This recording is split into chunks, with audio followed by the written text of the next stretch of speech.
Sirius 206, XM 103.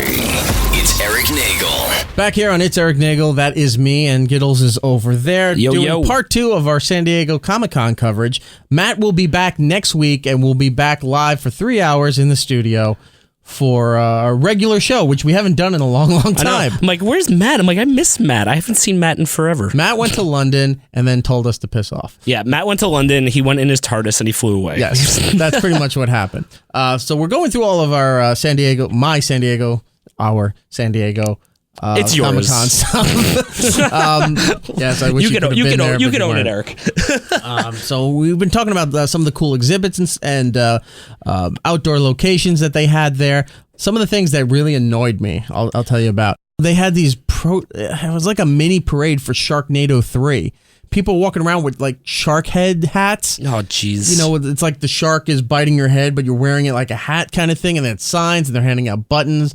And it's drawing attention. It's like almost like a little mini Disney parade down the main street there, but it was really annoying. Ugh. And also saying that because we're not big enough to talk to Sharknado 3. How are we not big enough to talk to Sharknado 3? We got past. Isn't it Sharknado 3 Jump the Shark?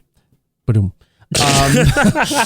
Here's what Sharknado 3 is, all right? Sharknado 1 was just an anomaly that went out there and became huge for no reason. It's because of the name. Right?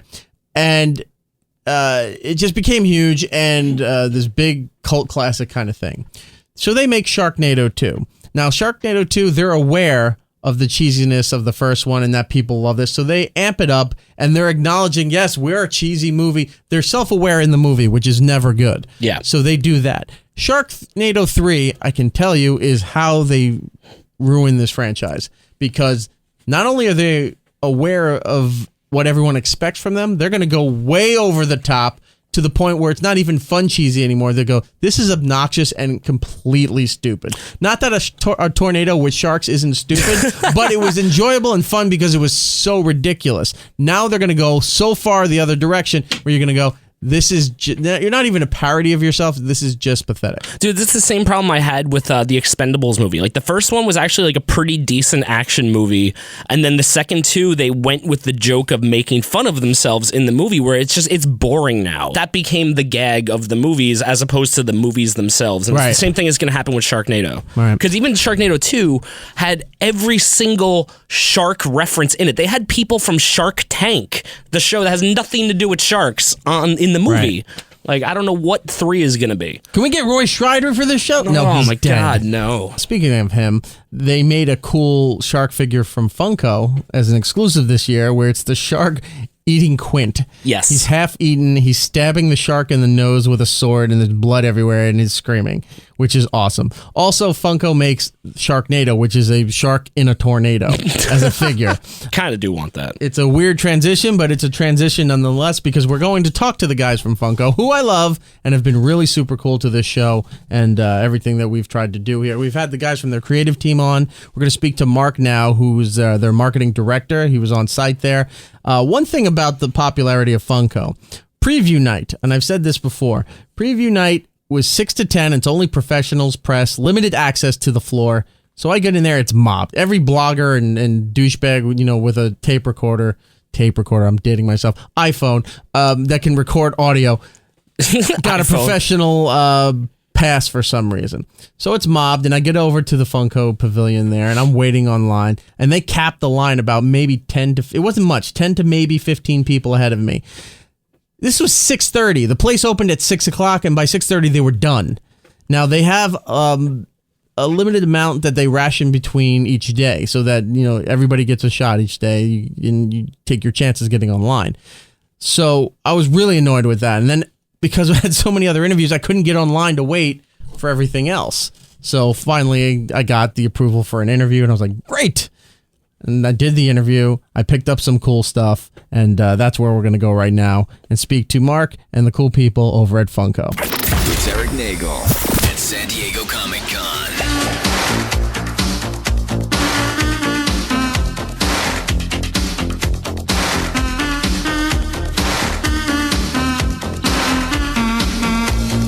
Back here on the floor of Comic-Con 2015 here in San Diego. I am at the I'll call it a spot. It's taken up a huge chunk of the floor for Funko, and I'm talking with Mark, the director of marketing, right? That's right. Now, Funko seems to be the thing this year. Everybody's trying to get over here. The lines are insane. You guys are constantly closing early because of the sales of everything selling out, and you got to divvy it out per day, what have you.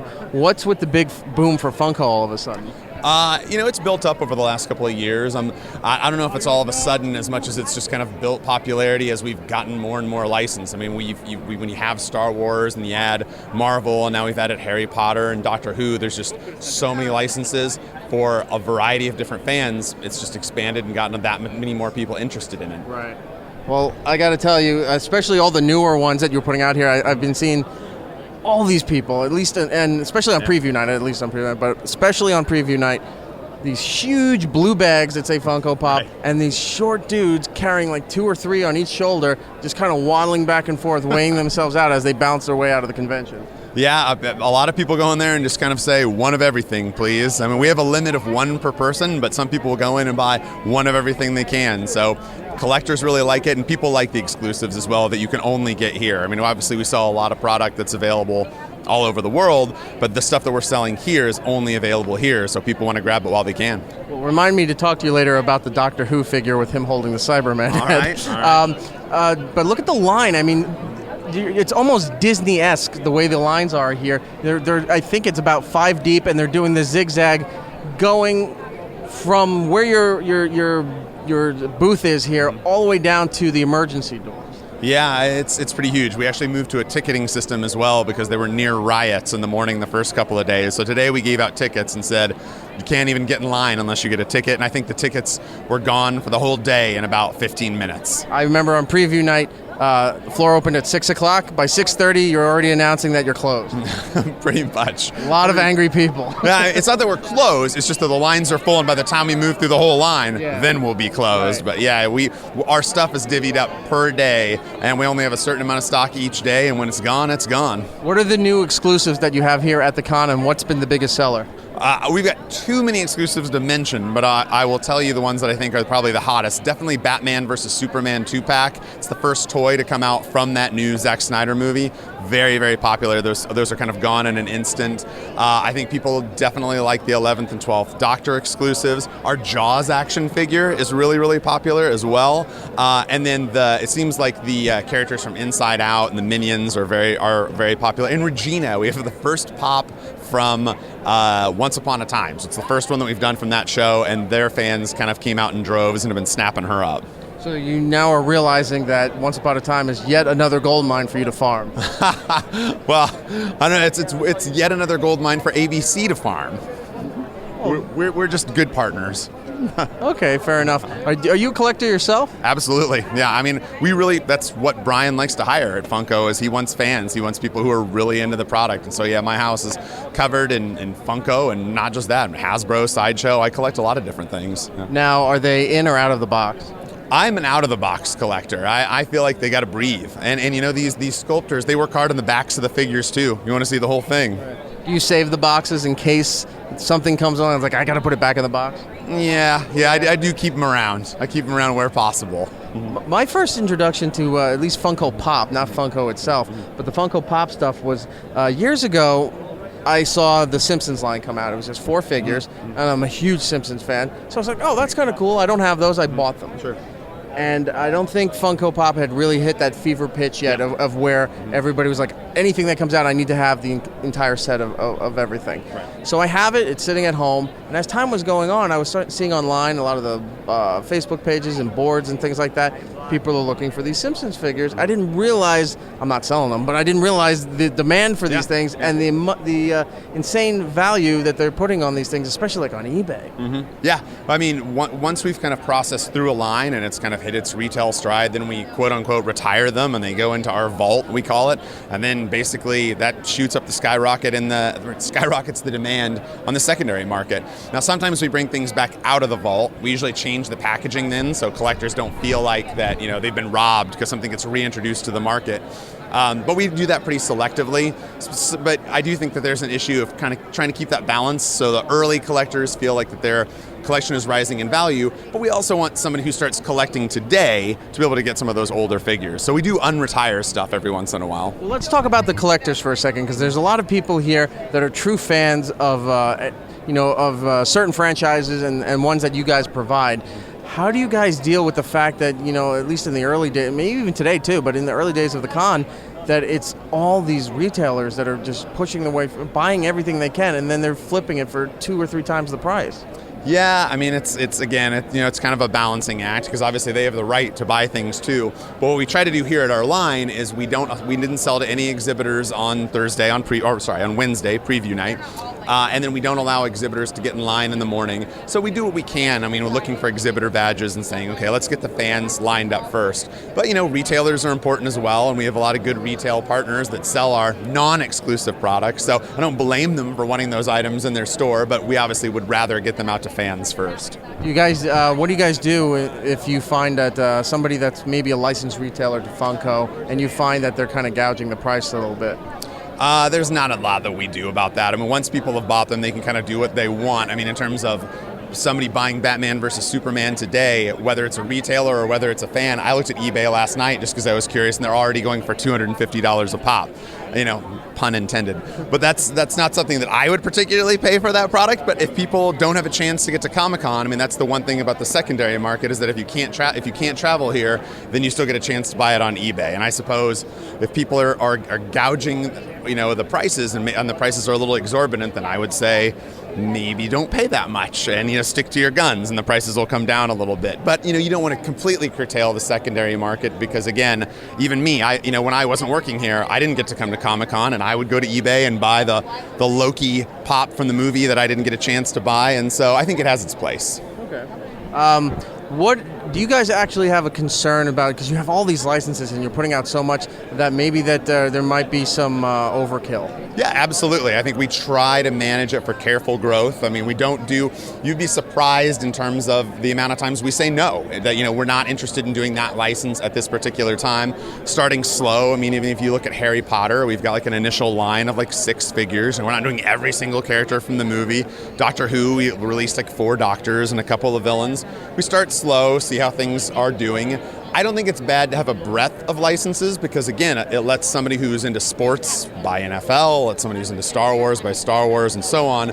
But sure, I mean, we want to make sure that we don't just flood the market with things. We also have other products besides Pop. We have our 70s style action figures, which are called Reaction. I love the Reaction. Yeah, they're great. And so I think that's the key, is that we're going, okay, well, let's look for other fans that like other things, so it's not just Pop. We don't just want to flood the market with Pop. We want to create new products that people like. I think our fabrications, which are kind of the stuffed animals, are really cute. Reaction's been really popular. We've got vinyl idols, which are the Ghostbusters figures that I'm pointing in a terrible radio interview, that are up in the corner over there, and they're great statues of Bill Murray and Dan Aykroyd from the movie, and they're fantastic. And it's a little bit more of a collectible than maybe, and a little bit higher price point than Pop. So we just, point being, we're trying to expand and have multiple things that you could collect from Funko, and not just have Pop all over the place. The Reaction figures, which I kind of took as sort of an homage to the old Kenner style figures. I finally found Jimmy from Pulp Fiction, and that's sitting on my desk. I love it. Nice. Yeah, the Reaction figures are really cool. I think the idea is to either release action figures from movies that never got them, so something like Big Trouble in Little China, or do something newer in a retro style, so Serenity, Buffy, things like that. And the Jaws action figure is one that's been flying off the shelves here this Comic-Con. People seem to really like it. I think they're a great style, and it's a low, affordable price point, so it's a lot of fun. The Reaction figures also, they're so simple. I'm not going to say there's not much to it, because the artwork for the card and everything, you can see there's a lot of thought and care put into that stuff. But when you buy these things, you have them on your desk, it's like, that's the one I don't want to take out. Like the Funko Pops I'll take out of the box, but that's the one I don't want to take out. I kind of thumbtack it up there because I like looking at the artwork with the Reaction figure. I do too. I think I'm an open box guy, except when it comes to those action figures. I'm kind of the same way. I like to pin them up on the wall because I do like the card backs too. I think they look great. Good. I'm glad I'm on the same wavelength. Absolutely. Anything coming up for the holiday seasons? Well, there's this really big movie coming out this Christmas that I think is going to get a few people in the doors called Star Wars. So we'll be making some product for that. We won't be announcing what we're doing until September. I think all of the manufacturers get to announce their product on September the 4th, I believe. So we'll be doing the same thing. There's more Marvel properties. Obviously, their cinematic universe continues to grow, and so we'll have a lot of cool stuff for Civil War and their next slate of movies next year. So all of that stuff is, I think, going to be a lot of fun and is going to drive a lot of Christmas gifts this year. Is there any license that would surprise people that you guys went after? That we surprise people that we've gone after. I wouldn't think they would make figures from that movie or that old TV show or something like that. I think a lot of people were surprised that we had Duck Dynasty. That was an interesting one, but people wanted them and people bought them, and so that's an interesting, anything like that's got a little bit of a niche, or a small but active fan base. I know that we made a pop of Brian Fuller, who is the producer of a show. He's not an actor in a show. He produced Pushing Daisies and he produces Hannibal, and his fans were lined up. Just the same huge line that you see today. We're all here wearing their flower crowns to get a chance to buy a Brian Fuller pop. So, stuff like that never ceases to amaze me because, again, there's a lot of deep fandoms out there. Before we go, one last question involving Funko Pop. You guys arranged an amazing deal with Conan O'Brien as he's broadcasting live from the theater not far in a theater not far from the convention center here. But those exclusive Conan O'Brien pop figures are only at the theater with Conan. Now, is this the first time you've done something where you guys are not even the ones that are giving these out or selling these things? No, we've had other deals like that in the past. Sometimes we just do interesting licensing deals where we're not the ones bringing it to retail, and that's okay. We think that it is an opportunity that's going to be still fun for fans and beneficial to the licensor. And in this particular case, they weren't interested in selling them. They wanted to just be able to give them away to their audience, and we thought that was great and a great opportunity. And they were a really fun group to work with. And as you can see, if you walk around the airport or walk around San Diego, there's Conan Pop signage all over the city. There's a building across the street from here where the whole skyscraper, the top of the skyscraper, is wrapped in Conan as a Funko Pop. Right, exactly. And so, it's fine with me if they don't want to sell the pops, but they want to cover an entire building in one. That's a great deal. Well, it seems like everybody here knows their marketing very well. Well, I appreciate that. We do try. I'm lucky enough to work for a company that makes a great product and have really talented artists and sculptors that make something that a lot of our fans are really passionate about. Anything else that everybody should know about coming up with Funko Pop, or is that about it? I think everyone should check out our subscription box. I'm standing in front of a 10-foot tall Hulkbuster, so if you get a chance, look up Marvel Collector Core. It's a product that we partnered exclusively with Marvel. It's all Funko stuff, but all Marvel. You can go online and pick that up. And then we also Is it a blind box? It is a blind box. I can tell you what's in the earlier blind boxes, which is we had this Hulkbuster inside of it and a t-shirt and patch and a pin, and then we just did an Ant-Man one in conjunction with the movie, which had the world's smallest bobblehead. He's about an inch tall, super cute. So our next one is Secret Wars, which is a Marvel Comics event, and then we don't tell you what's inside of that one, obviously. The other thing I think is really cool is we just started a line of t-shirts, which are called Pop Tees, that feature the artwork of the Pops on t-shirts, really high quality, nice soft t-shirts, and I think those are exclusively for sale at Hot Topic right now. Definitely check those out if you like our artwork. We're here at the Funko Pop Mecca, I'll just call it here, at the San Diego Comic-Con at the Convention Center here. Mark, thank you so much for your time. Absolutely, thank you, anytime.